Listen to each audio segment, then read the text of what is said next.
1, 2, 3, 4. On Sunday, June 9th, 1968, after enjoying the CTA 101 excursion, I hurried to the Chicago and Northwestern station to catch C&NW No. 1's 5 p.m. departure for Sterling, Illinois.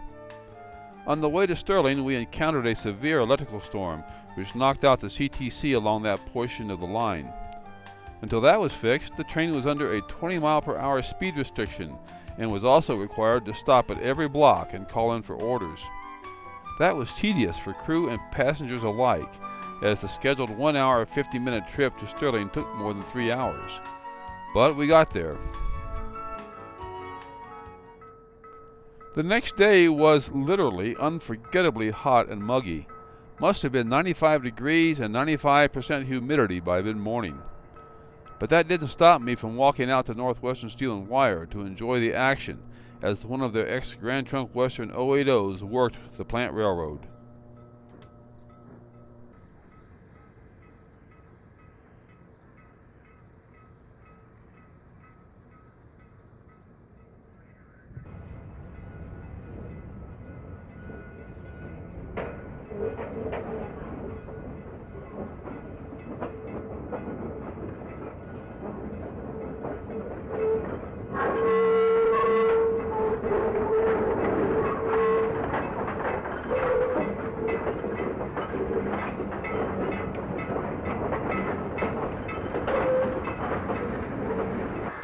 In 1960, Northwestern Steel and Wire purchased for scrap 15 steam locomotives, including a few heavy 080 switchers from the Grand Trunk Western Railroad.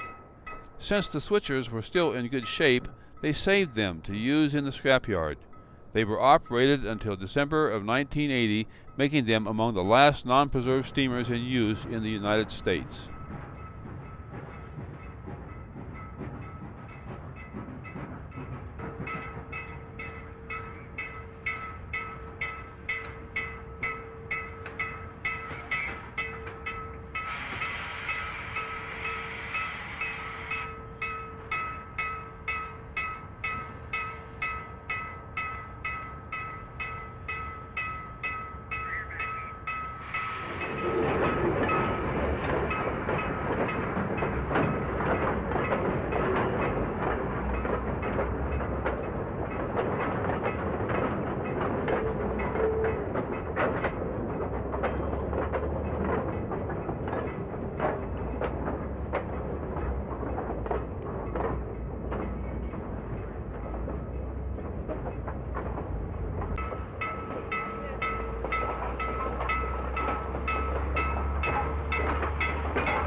I was especially fascinated to see this newly minted gun from the nearly new Penn Central Railroad being worked by steam.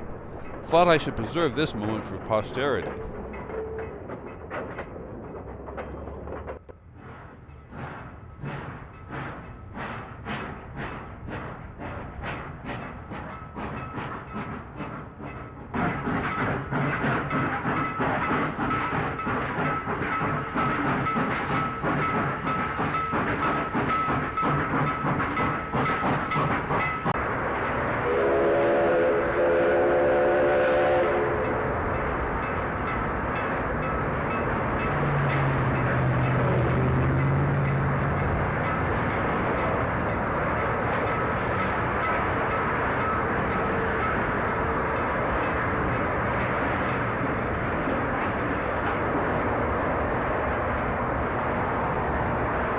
When I had had enough of the heat and humidity in Sterling, I caught a Greyhound bus back to Chicago. As it happened, there were no trains going that way this time of day.